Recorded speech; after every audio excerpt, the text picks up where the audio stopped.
రాష్ట్ర వ్యాప్తంగా digital nerve సేవలు రాబోతున్నాయి. ఈ డిజిటల్ నెర్వ్ సేవలు ఏంటి అంటే వాస్తవానికి వీటిని డిఐఎన్సి అంటారు. డిజిటల్ నెర్వ్ కేంద్రం ఇది. ఈ సేవలను ఇప్పుడు రాష్ట్రం అంతటా విస్తరించాలని చెప్పి ప్రభుత్వం భావిస్తోంది.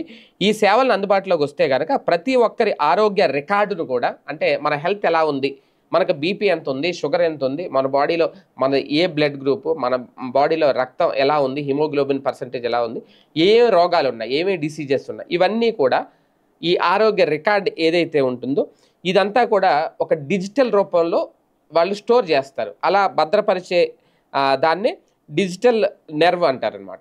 ఈ డిజిటల్ నెర్వ్ సెంటర్స్ అనేది ఇప్పుడు అందుబాటులోకి రాబోతున్నాయి రాష్ట్రం అంతటా.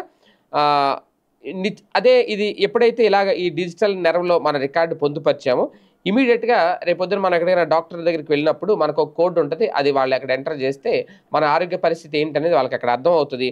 సకాలంలో వ్యాధి నిర్ధారణ, ప్రత్యేక వైద్యుల నిపుణుల అపాయింట్మెంట్లు, వ్యక్తిగత కౌన్సిలింగ్ లాంటి సేవలు కూడా ఈ డిఐఎన్సి కేంద్రం ద్వారా పొందే అవకాశం వీలు ఉంటుంది. కుప్పంలో టాటా సంస్థ సహకారంతో ఈ డిజిటల్ నెర్వ్ సెంటర్ సేవలను ఈ నెల 3న ముఖ్యమంత్రి చంద్రబాబు ప్రారంభించారు. ప్రయోగాత్మకంగా కుప్పం ప్రాంతీయ వైద్యశాలతో పాటు 13 ప్రాథమిక ఆరోగ్య కేంద్రాలు, 92 గ్రామ ఆరోగ్య కేంద్రాలకు అనుసంధానం చేశారు. తొలి దశలో 6 నెలల పాటు ఈ సేవలను పర్యవేక్షించి లోటుపాట్లు చక్కదిద్దుతారు.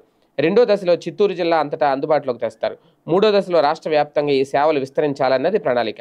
వైద్య ఆరోగ్య శాఖ అధికారులు, టాటా సంస్థ ప్రతినిధులు ఈ దిశగా కసరత్తు చేస్తున్నారు. జిల్లాల వారీగా వివరాలు సేకరిస్తున్నారు. 2.5 ఏళ్లలో ఈ ప్రక్రియను కొలిక్కి తెచ్చే ఆలోచనతో వైద్యశాలల అనుసంధానం, సమర్థ సేవల దిశగా కార్యాచరణ కూడా రూపొందించబోతున్నారు.